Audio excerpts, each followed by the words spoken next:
Part 1. The Life Without Worries. My name is Alex. When I was young, life was easy. I lived in a big house with my father. My father had a lot of money. I never had to think about work or school.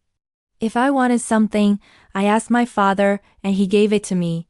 If I saw a new phone, I asked for it. If I saw nice shoes, I got them. I never thought about how much things cost. My father paid for everything. Every day I woke up late. Sometimes it was 10 o'clock. Sometimes it was later. My breakfast was ready. I ate in bed while watching TV. I did not study. I did not help anyone. I only did what I liked. I stayed home or went out with my friends. My friends and I wore expensive clothes. We went to the best restaurants. We ate good food. We laughed. We took pictures. We shared them on social media. I felt happy. I felt lucky. I thought life would always be like that. Sometimes my friends told me, "Alex, you should think about your future." I laughed and said, "Why? My life is perfect now. My father has money. I don't need to worry." But my friends were not rich. They studied hard. They had part-time jobs. They were planning for their future. I did not care. I thought they were wasting time. I wanted to enjoy life. I thought nothing would change. One day, my father asked me to come to his room. He was not smiling. He looked serious. He said, "Alex, sit down. We need to talk." I sat down. I smiled and said, "Sure, Dad." He looked at me and said, "You are not a child anymore. You must think about your future." I laughed again. "Why, Dad? I have everything I need. You take care of everything." My father did not smile. He looked at me for a long time. Then he said, "You have everything because I work hard. I wake up early. I go to work. I make big decisions. Life is not always easy, Alex. One day things may change." I did not understand. I felt my father was just tired. I said, "Don't worry, Dad. Nothing will change. Life is good. You will always take care of me." My father looked at me. He did not say anything. Then he said, "We will see." After the talk, I went to my room. I played video games. Later, I went out with my friends. We had fun. We ate cake. We drank bubble tea. I spent a lot of money. I laughed a lot. I did not think about what my father said. Later that week, I decided to go on a short trip with my friends. We went to the beach. We stayed in a nice hotel. We swam. We took more pictures. I bought new clothes. I bought gifts. I wanted to forget the serious talk. I wanted to enjoy my life even more. But something small stayed in my mind, my father's face. His voice, the way he said, "You are not a child anymore." It made me feel a little strange, but I pushed the feeling away. I thought again, nothing will change. I will always live like this. I did not know that my life was going to change soon. I did not know that everything would feel different. At that time, I only thought about the present. I did not think about tomorrow. I did not know that my father had a plan. My father loved me, but he knew I needed to learn. He saw that I was not ready for the real world. He saw that I only lived for fun, so he decided to show me something different. But I didn't know that yet. I was still dreaming. I was still living the easy life, and that easy life was about to end. Part 2. The Wake-Up Call. The next morning, I woke up late like always. The sun was already high. I picked up my phone. I had many messages from my friends. They wanted to go shopping and eat lunch. I smiled. It felt like a normal day. I put on my best clothes. I used my favorite perfume. I looked in the mirror and said, "Today will be fun." But when I walked downstairs, my father was waiting. He was sitting on the sofa. He looked serious again. His face was calm, but not happy. "Sit down," he said. I sat down. "Dad, I have plans today," I said. He looked straight at me. "Not today," he said. "Today, you come with me." I was confused, but I didn't ask questions. We went outside and got in his car. He started driving. He didn't say where we were going. The car was quiet. I looked out the window. We drove through parts of the city I had never seen before. The streets were old and dirty. The buildings were small and broken. I saw people walking fast. Some were cleaning the streets. Some were selling fruit or food on the road. Their clothes were simple. Their faces looked tired. I had never looked at these people before. I never noticed them, but now I was watching. My father stopped the car near a fruit seller. He pointed and said, "Look at that man. He wakes up early. He works all day. He doesn't rest. He doesn't complain. He works to feed his family." I watched the man. He was under the hot sun. He put fruit into small bags. His hands moved fast. He looked tired, but he kept working. I didn't say anything. I just watched. Then my father drove a little more. We stopped near a very small shop. Inside, I saw an old woman sewing clothes. Her back was bent. Her hands were slow. My father said, "She has worked here for 40 years. She makes little money, but she works every day." I looked at the woman. She was old and tired. But she didn't stop. She didn't talk. She just kept sewing. My father looked at me. "Do you see now?" he asked. I felt strange. I didn't know what to say. I nodded a little. Inside, I felt something new. I didn't know the name of the feeling, but it was not fun. It was heavy. I felt small. I felt quiet. Then my father gave me a small coin. "Go buy the old woman a cold drink," he said. I walked to a small store nearby and bought a bottle of water. I went to the shop and gave it to the woman. She looked at me, smiled, and said, "Thank you, young man. That is very kind." Her voice was soft. Her eyes were tired. But her smile was real. No one had ever said thank you to me like that before. I felt warm inside. After that, my father took me to his company. I had been there before, but only for short visits. I thought we were going to his big office. But no, we went to a small room full of desks and people working. The air was quiet. Only the sound of typing and papers moving. "This is where you will work," my father said. A man came over. He wore glasses and looked serious. "This is Mr. William," my father said. "You will work with him now." Then he left. Mr. William did not smile. "Follow me," he said. I followed him to a small desk. There was a big pile of papers. "Check the numbers," he said. "Find mistakes, mark them, work fast." I sat down. I looked at the papers.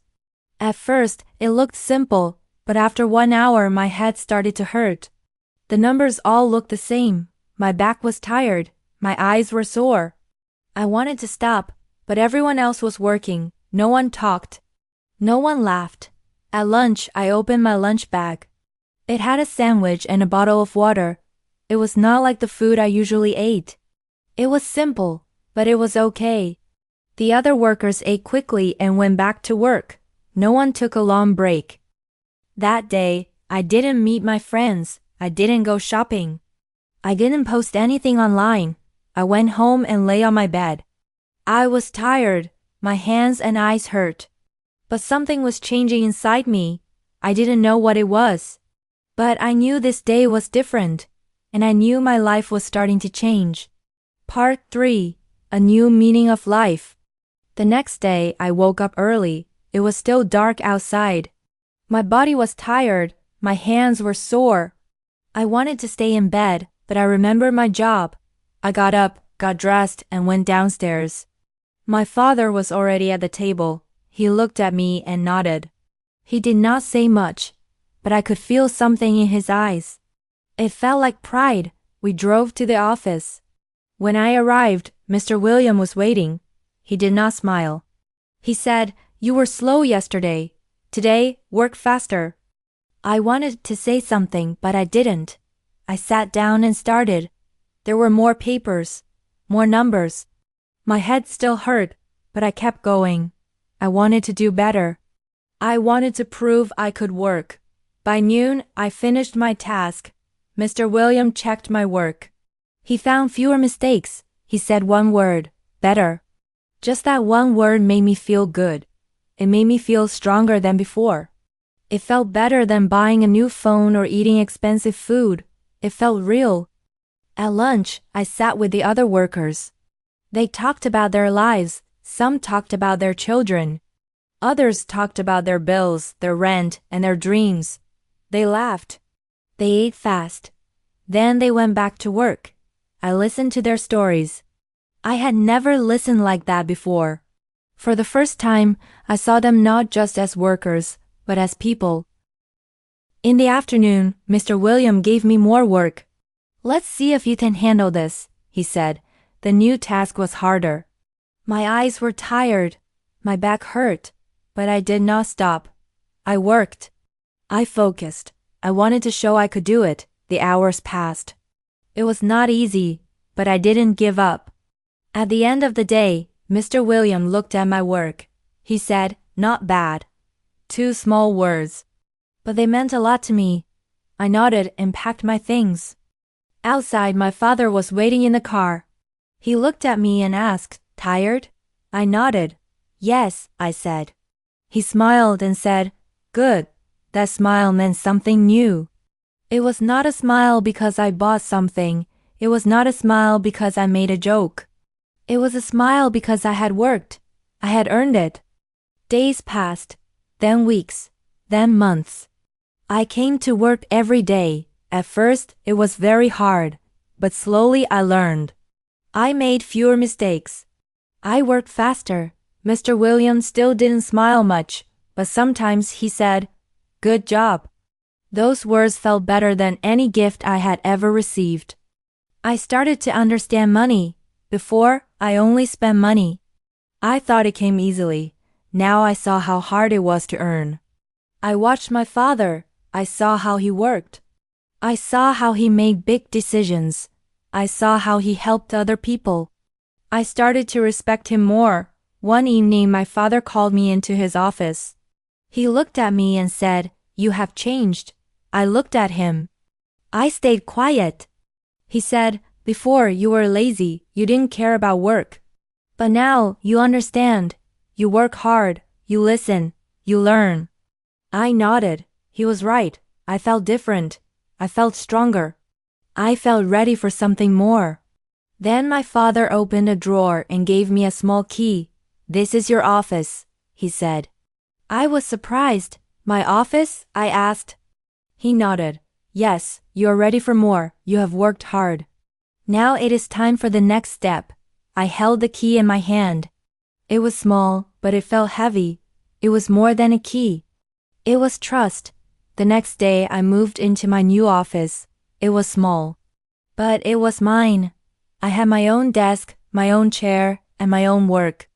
I was not just a worker now. I was learning how to lead. I made mistakes, but I didn't stop. I kept trying. I kept learning. Looking back, I smiled at my old self. I used to think life was easy. I used to think money was simple, but I was wrong. Life is work. Life is effort. Life is about building something with your own hands and heart. Thanks to my father, I am no longer afraid of the future. I am ready. Not because I have money, but because I have learned how to earn it. Alex's story started with comfort, ease, and no worries. He had everything he wanted: money, food, clothes, fun, and friends. His father gave him everything, and he never had to think about working or planning for the future. Life was like a dream. But that dream was not real. It was only made possible by his father's hard work. And one day, his father decided it was time for Alex to learn that truth. Through a simple but powerful journey, Alex's life changed. He saw how other people worked hard just to survive. He saw tired hands and honest smiles. He worked in his father's company. At first, he was slow and tired, but slowly he changed. He became responsible. He learned the value of time and effort. He felt real pride not because someone gave him something, but because he earned it. The journey was not easy, but it was real. And in the end, Alex didn't just become a worker. He became someone who respected people, respected work, and most of all, respected himself. This story gives us a deep and important lesson. Easy things don't help us grow. Hard things do. When we face real life, when we work, when we make mistakes and try again, we become stronger. We learn who we are. We learn what matters. You can use this lesson in your life too. Maybe learning English feels hard. Maybe work or school feels too much. But if you stay with it, step by step, you will grow. You will feel proud of what you build with your own effort, just like Alex. Congratulations for listening and understanding this story. By doing that, you are already improving your English. You are already taking a step on your own journey. Be proud of yourself. And don't forget to subscribe to our channel so we can keep making great stories to help you learn English better every day. If you enjoy our content and want to support our work, please consider donating to our channel. In the beginning, it's hard for us to create high-quality content without help. We do this for free to help you learn, and your support means the world. Thank you for being here. Let's keep learning together.